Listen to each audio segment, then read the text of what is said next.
Always the ideal beckoned from afar.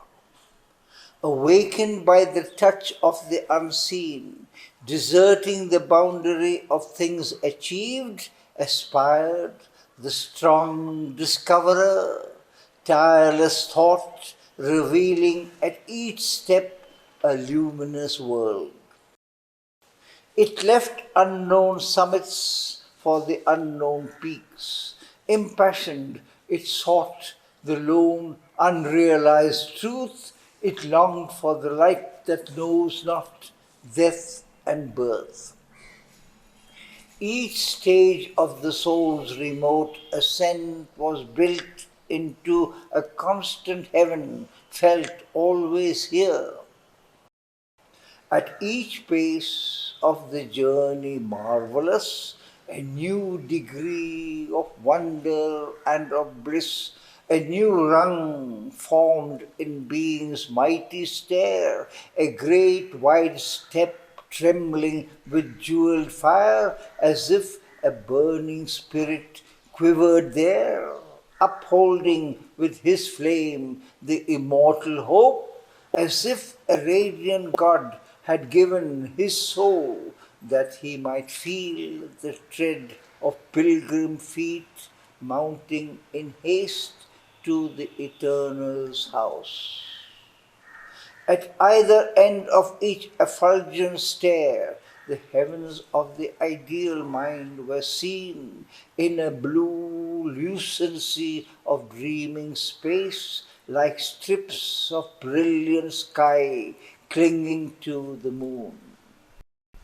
On one side glimmered hue on floating hue, a glory of sunrise breaking on the soul in a tremulous rapture of the heart's insight and the spontaneous bliss that beauty gives, the lovely kingdoms of the deathless rose. Above the spirit, cased in mortal sense, are superconscious realms of heavenly peace. Below, the inconscious, sullen, dumb abyss. Behind our life, the deathless rose.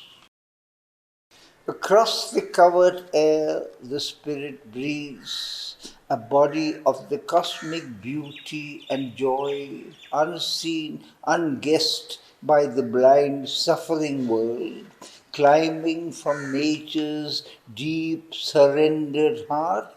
It blooms forever at the feet of God, fed by life's sacrificial mysteries. Here too its bud is born in human breasts. Then by a touch, a presence, or a voice, the world is turned into a temple ground, and all discloses the unknown beloved.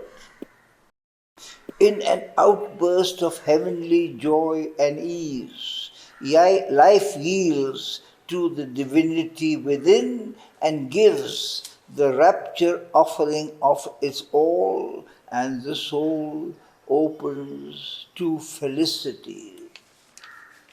A bliss is felt that never can wholly cease, a sudden mystery of secret grace, flowers goldening our earth of red desire. All the high gods who hid their visages from the soiled, passionate ritual of our hopes reveal their names and their undying powers. A fiery stillness wakes the slumbering cells, a passion of the flesh becoming spirit, and marvelously is fulfilled at last the miracle for which our life was made. A flame in a white, voiceless cupola is seen, and faces of immortal light, the radiant limbs that know not birth and death, the breasts that suckle the firstborn of the sun, the wings that crowd thought's ardent silences, the eyes that look into spiritual space. Our hidden centers of celestial force open like flowers to a heavenly atmosphere. Mind pauses, thrilled with the supernal ray, and even this transient body then can feel ideal love and flawless happiness and laughter of the heart's sweetness and delight, freed from the rude and tragic hold of time and beauty and the rhythmic feet of the hours. This in high realm touches immortal kind. What here is in the bud has blossomed there. There is the secrecy of the house of flame, the blaze of godlike thought and golden bliss, the rapt idealism of heavenly sense. There are the wonderful voices, the sun laugh, a gurgling eddy in rivers of God's joy, and the mysteried vineyards of the gold moon wine, all the fire and sweetness of which hardly here a brilliant shadow visits mortal life.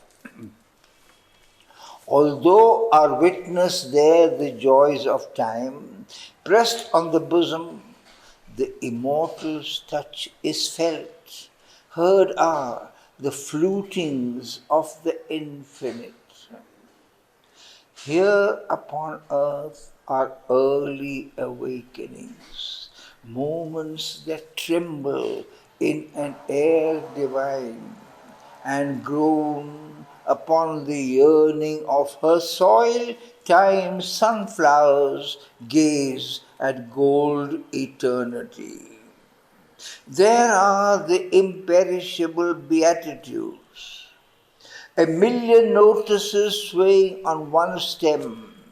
World after colored and ecstatic world climbs towards some far unseen epiphany. On the other side of the eternal stairs, the mighty kingdoms of the deathless flame aspired to reach the being's absolutes. Out of the sorrow and darkness of the world, out of the depths where life and thought are tombed, lonely mounts up to heaven the deathless flame. In a veiled nature's hallowed secrecies, it burns forever on the altar mind, its priests, the souls of dedicated gods, humanity, its house of sacrifice. Once kindled, never can its flaming cease. A fire along the mystic paths of earth, it rises through the mortal's hemisphere, till, borne by runners of the day and dusk, it enters the occult eternal light and clambers, whitening, to the invisible throne. Its worlds are steps of an ascending force, a dream of giant contours, titan lines, homes of unfallen and illumined might, heavens of unchanging good, pure and unborn, heights of the grandeur of truth's ageless ray, as in a symbol sky, they start to view and call our souls into a vaster air. On their summits they bear up the sleepless flame, dreaming of a mysterious beyond, transcendent of the paths of fate and time. They point above themselves with index peaks through a pale sapphire ether of God mind towards some gold infinite's apocalypse. A thunder rolling mid the hills of God, tireless, severe is their tremendous voice, exceeding us to exceed ourselves, they call and bid us rise incessantly above. Far from our eager reach those summits live, too lofty for our mortal strength and height, hardly in a dire ecstasy of toil, climbed by the Spirit's naked athlete will. Austere, intolerant, they claim from us efforts too lasting for our mortal nerve, our hearts cannot cleave to, nor our flesh support. Only the eternal strength in us can dare to attempt the immense adventure of that climb and the sacrifice of all we cherish here. Our human knowledge is a candle burned on a dim altar to a sun-vast truth. Coarse-spun, ill-fitting dress apparels wooden images of good. Passionate and blinded, bleeding, stained with mire, his energy stumbles towards a deathless force. An imperfection dogs our higher strength. Portions and pale reflections are our share. Happy the worlds that have not felt our fall, where will is one with truth and good with power. Impoverished not by earth mind's indigence, they keep God's natural breath of mightiness, his bare, spontaneous, swift intensities. There is his great transparent mirror, self, and there his sovereign autarky of bliss, in which immortal natures have their part, heirs and co-sharers of divinity. He through the ideal's kingdoms moved at will, accepted their beauty and their greatness bore, partook of the glories of their wonder fields, but passed, not stayed beneath their splendor's rule. All there was an intense but partial light. In each, a seraph-winged, high-browed idea united all knowledge by one master thought, persuaded all action to one golden sense, all powers subjected to a single power, and made a world where it could reign alone, an absolute ideal's perfect home.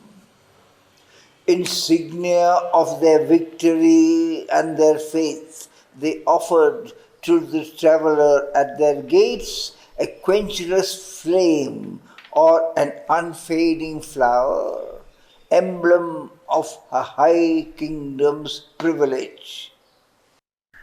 A glorious shining angel of the way, presented to the seeking of the soul the sweetness and the might of an idea, each deemed truth's intimate fount and summit force, the heart of the meaning of the universe, perfection's key, passport to paradise. Yet were there regions where these absolutes met and made a circle of bliss with married hands. Light stood embraced by light, fire wedded fire, but none in the other would his body lose to find his soul in the world's single soul, a multiplied rapture of infinity. Onward he passed to a diviner sphere. There, joined in a common greatness, light and bliss, all high and beautiful and desirable powers, forgetting their difference and their separate reign, become a single multitudinous whole. Above the parting of the roads of time, above the silence and its thousandfold word, in the immutable and inviolate truth, forever united and inseparable, the radiant children of eternity dwell on the wide spirit height where all are one.